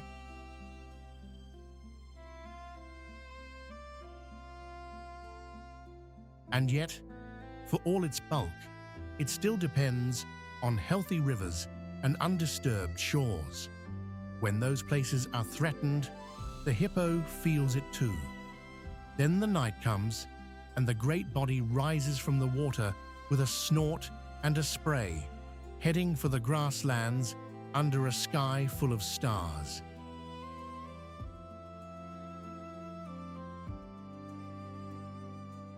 It is one of the oldest sights in Africa and one of the most unforgettable. The river may look peaceful, but beneath that quiet surface waits a giant with a wild heart.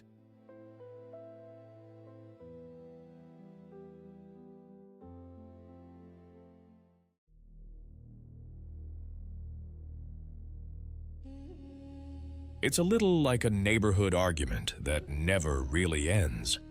One season, a group of giants controls the best ground. The next, another crowd comes pushing in, and the whole place changes hands. Out here in the dry season, the struggle for food, water, and space gets tighter by the day.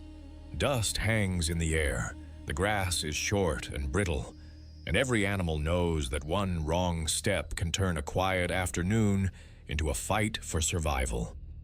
Near the river and across the open plains, lions move like living shadows, buffalo stand their ground, and crocodiles wait in the shallows with endless patience.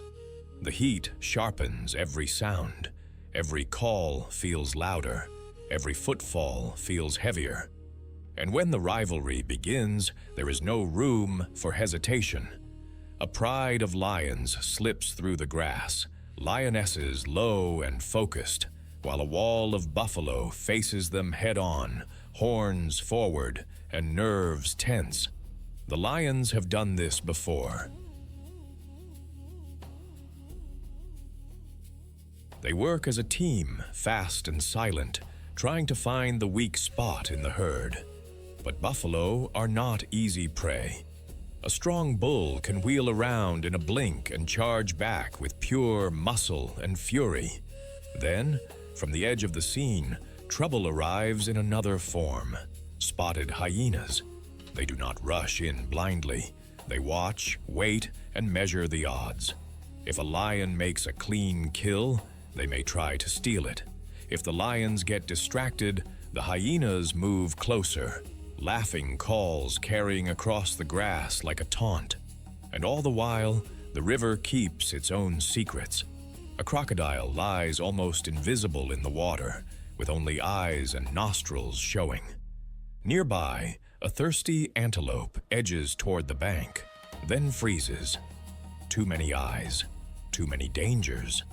The air seems to hold still. Then it breaks. Buffalo surge forward in a pounding burst. Lions peel away and regroup. Hyenas circle wider. The crocodile never moves at all. This is the dry season at its sharpest, a place where every meal is hard-won, every rival is a threat, and every survivor earns the right to stay. And here's the funny thing about a place that looks so wild and so unforgiving. It still depends on simple acts. A mother lion nudging her cub closer. An elephant remembering where the water was last season. A hyena family working as one. a crocodile waiting, a flock of birds cleaning what the hunters leave behind. All of it is connected, thread by thread, through dust, water, heat, and time. This is not just a land of teeth and horns. It is a living world, always changing, always asking something of the animals that call it home. And people matter here too. Protected parks, rangers, researchers, and careful conservation work can give these species a better chance, even as habitat is lost and the pressure grows. If this journey moved you, please like, subscribe, share it with a friend, and tell us in the comments which animal stayed with you the most. Until next time, keep looking out for the wild places still beating quietly beyond the road.